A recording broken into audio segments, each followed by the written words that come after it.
തന്ത്രിയെ രക്ഷിക്കാൻ വേണ്ടിയിട്ടാണ് പ്രതിപക്ഷം ഇറങ്ങിയിരിക്കുന്നത് എന്നാണ് വ്യവസായ മന്ത്രിയും തദ്ദേശ സ്വയംഭരണ വകുപ്പ് മന്ത്രിയും ആരോപണം ഉന്നയിച്ചത്.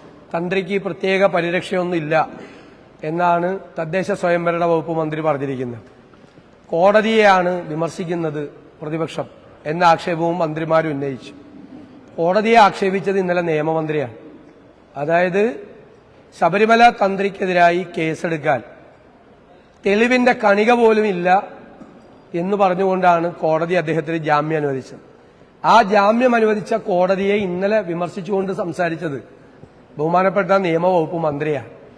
ഞങ്ങൾ ജനുവരി 11 തന്ത്രിയെ അറസ്റ്റ് ചെയ്തതിന്റെ അടുത്ത ദിവസം തന്നെ പറഞ്ഞിരുന്നു, ശബരിമല തന്ത്രിയെ പോലെ ഒരാളെ അറസ്റ്റ് ചെയ്യുമ്പോൾ എന്ത് കാരണത്തിന്റെ പേരിലാണ് അറസ്റ്റ് ചെയ്യുന്നത്, എന്ത് ഒഫൻസാണ്, എന്ത് കുറ്റകൃത്യമാണ് അദ്ദേഹം ചെയ്തിരിക്കുന്നത്, ഈ കുറ്റകൃത്യത്തിൽ അദ്ദേഹത്തിന്റെ പങ്കാളിത്തം എന്താണ് എന്ന് വ്യക്തമാക്കണം SIT എന്ന് ആവശ്യപ്പെട്ടിരുന്നു. അത് തന്ത്രിയുടെ കാര്യത്തിൽ മാത്രമല്ല, ഇപ്പൊ മുൻ മന്ത്രിയെ അറസ്റ്റ് ചെയ്താലും ഇപ്പോഴത്തെ മന്ത്രിയെ അറസ്റ്റ് ചെയ്താലും എന്താ കാരണം കൊണ്ടാണെന്ന് പൊതുജനത്തോട് പറയാനുള്ള ബാധ്യത അന്വേഷണ സംഘത്തിനുണ്ട്. ഇപ്പൊ പറഞ്ഞതല്ല, ഞങ്ങൾ ജനുവരി 11 ഞാൻ ഈ റിമാൻഡ് റിപ്പോർട്ട് വായിച്ചു നോക്കിയിട്ട് പറഞ്ഞതാണ്. കാരണം ആ റിമാൻഡ് റിപ്പോർട്ട് തൃപ്തികരമല്ലായിരുന്നു. അപ്പൊ 40 ദിവസം ജയിലിൽ കിടന്നതിന് ശേഷം 41ാം ദിവസം കോടതി പറഞ്ഞിരിക്കുന്നു അദ്ദേഹത്തെ അറസ്റ്റ് ചെയ്യാൻ, ശബരിമല തന്ത്രിയെ അറസ്റ്റ് ചെയ്യാനുള്ള ഒരു തെളിവ് പോലും, തെളിവിന്റെ ഒരു കണിക പോലും ഇല്ല എന്നാണ് പറഞ്ഞിരിക്കുന്നത്. അപ്പൊ തെളിവിന്റെ ഒരു കണിക പോലും ഇല്ലാതെ എന്തിനാണ് ശബരിമല തന്ത്രിയെ അറസ്റ്റ് ചെയ്തെന്നുള്ള ചോദ്യത്തിന് ഉത്തരം പറയണം. തന്ത്രിയെ അറസ്റ്റ് ചെയ്തപ്പോൾ CPMന്റെ സൈബർ ഇടങ്ങൾ മുഴുവൻ അത് മുഖ്യമന്ത്രി പിണറായി വിജയന്റെ ക്രെഡിറ്റ് ആണെന്നാണ് അവകാശപ്പെട്ടത്. ഞാൻ വേണമെങ്കിൽ കാണിച്ചു തരാം.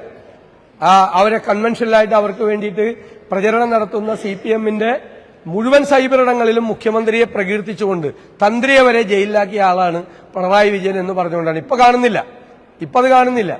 അപ്പൊ അതിന് പറയണത് SIT പറയാൻ ബാധ്യതയുണ്ട്. SITക്ക് അത് പറയാനുള്ള ഉത്തരവാദിത്വമുണ്ട്. അതായത് മുൻ മന്ത്രിക്കും ഇപ്പോഴത്തെ മന്ത്രിക്കും എതിരായി ആരോപണം വന്ന സമയത്താണ് 3 പ്രധാനപ്പെട്ട CPM നേതാക്കൾ സ്വർണ്ണ മോഷണത്തിൽ ജയിലിൽ കിടന്ന സമയത്ത് CPM പ്രതിക്കൂട്ടിൽ നിൽക്കുന്ന സമയത്താണ് പെട്ടെന്ന് തന്ത്രിയിലേക്ക് ഈ അന്വേഷണം പോയത്. അപ്പൊ അന്ന് തന്നെ ഞങ്ങൾ ആ കാര്യത്തിൽ സംശയം പ്രകടിപ്പിച്ചിരുന്നു. ആ സംശയം ഞങ്ങൾ വീണ്ടും ആവർത്തിക്കുകയാണ്. എന്ത് കാരണത്തിന്റെ പുറത്തും എന്ത് തെളിവിന്റെ അടിസ്ഥാനത്തിലുമാണ് തന്ത്രിയെ അറസ്റ്റ് ചെയ്തത് എന്ന് SIT വ്യക്തമാക്കണം.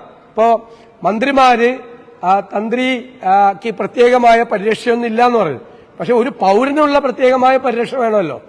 തെളിവിന്റെ കണിക പോലും ഇല്ലാതെ ഒരു പൗരൻ അറസ്റ്റ് ചെയ്യപ്പെടാമോ? പ്രത്യേക പരിരക്ഷയൊന്നും വേണ്ട. ഏത് പൗരനുമുള്ള ഒരു പ്രൊട്ടക്ഷൻ വേണ്ടേ? എല്ലാ പൗരന്മാർക്കും ഒരു പ്രൊട്ടക്ഷൻ ഉണ്ടല്ലോ. നമ്മളെ ഒരു അനാവശ്യമായ ഒരു കാര്യത്തിൽ അറസ്റ്റ് ചെയ്ത് 40 ദിവസം ജയിലിലിടാൻ പാടില്ലല്ലോ.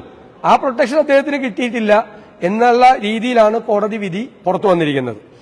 രണ്ടാമത്തെ കാര്യം, തെരഞ്ഞെടുപ്പ് പ്രചരണത്തിന് വേണ്ടി ഔദ്യോഗിക സംവിധാനങ്ങളെ മുഴുവൻ ഈ ഗവൺമെന്റ് ഉപയോഗിക്കുകയാണ്. ഏറ്റവും അവസാനം പുറത്തു വന്നത് ഡാറ്റ മോഷണമാണ്. ജീവനക്കാരുടെ ശമ്പളം കൊടുക്കുന്ന സ്പാർക്കിൽ നിന്നും മുഖ്യമന്ത്രിയുടെ ഓഫീസാണ് ഡാറ്റ മോഷണം നടത്തിയിരിക്കുന്നത്. ഡാറ്റ മോഷണം പാടില്ല എന്ന് ഹൈക്കോടതി വിധിയുണ്ട്, നിയമങ്ങളുണ്ട്. ഒരാളുടെയും വ്യക്തിപരമായ വിവരങ്ങൾ അയാളുടെ അനുവാദമില്ലാതെ പുറത്തു കൊടുക്കാൻ പാടില്ല. അപ്പൊ സ്പാർക്കിൽ നിന്നും മുഖ്യമന്ത്രിയുടെ ഓഫീസിലെ സോഷ്യൽ മീഡിയ വിഭാഗം എങ്ങനെയാണ് ഈ ഡാറ്റ മോഷണം നടത്തിയത്, അവർക്കെതിരായി കേസെടുത്ത് അന്വേഷണം നടത്തണം. മുഖ്യമന്ത്രിയുടെ ഓഫീസിൽ ഇത് ചെയ്ത സംവിധാനത്തിനെതിരെ ഡേറ്റ മോഷണമാണ്. ഞങ്ങൾ നിയമപരമായ നടപടികൾ സ്വീകരിക്കാൻ പോവാണ്. നേരത്തെ നവകേരള സർവേ നടത്താൻ പോയത് ആദ്യം പാർട്ടിയാണ് സർക്കുലർ ഇറക്കിയത്, വോളണ്ടിയർമാരാകണം DYFIക്കാർ. അതിനുശേഷമാണ് അവർക്ക് പണം കൊടുക്കാൻ വേണ്ടി സർക്കാർ ഉത്തരവിട്ടത്. അപ്പൊ സർക്കാരിന്റെ തെരഞ്ഞെടുപ്പ് പ്രചരണം നാട്ടുകാരുടെ നികുതി പണത്തിൽ നിന്നും DYFIക്കാരെ കൊണ്ട് ചെയ്യാനുള്ള ശ്രമമാണ് കോടതി തടഞ്ഞത്. കോടതി ഉത്തരവിലൂടെ അത് തടഞ്ഞു. ഞങ്ങളാണത് ചോദ്യം ചെയ്തത് കോടതിയിൽ. ഇപ്പൊ അതിനുവേണ്ടി സുപ്രീം കോടതി പോയിരിക്കുകയാണ്. അതായത് ഞാനും നിങ്ങളും അടയ്ക്കുന്ന നികുതി പണം കൊണ്ട് DYFIക്കാർക്ക് പൈസ കൊടുത്ത് തെരഞ്ഞെടുപ്പ് CPMന് പ്രചരണം നടത്തണം. പല ജില്ലകളിലും ഫോറസ്റ്റ് ഉദ്യോഗസ്ഥന്മാർക്ക് പറഞ്ഞിരിക്കുകയാണ് സർക്കാരിന്റെ നേട്ടങ്ങൾ ട്രൈബൽ കോളനികളിൽ പോയി ഫോറസ്റ്റ് ഉദ്യോഗസ്ഥന്മാര് വിവരിച്ചു കൊടുക്കണമെന്നുള്ളതാണ്. ഔദ്യോഗിക സംവിധാനങ്ങളെ മുഴുവൻ ഇവര് ദുരുപയോഗം ചെയ്തുകൊണ്ട് ക്യാമ്പയിൻ നടത്തുകയാണ്. വ്യാപകമായിട്ടാണ് തെരഞ്ഞെടുപ്പ് ക്യാമ്പയിൻ നടത്തുന്നത്. കോടികളാണ് PRD മുടക്കുന്നത്. തെരഞ്ഞെടുപ്പ് പ്രചരണം തുടങ്ങി, PRDയെ കൊണ്ടിട്ട് തുടങ്ങി വ്യാപകമായിട്ട്. വിവിധ വകുപ്പുകളെ കൊണ്ട് ഇത് ചെയ്യാണ്. ഡേറ്റ മോഷണം വരെ നടത്തിയിട്ടാണ് ഇത് ചെയ്യുന്നത്. ഇതിനെതിരായിട്ട് അതിശക്തമായ രാഷ്ട്രീയവും നിയമപരവുമായ നടപടികൾ ഞങ്ങൾ ശക്തമായി സ്വീകരിക്കും.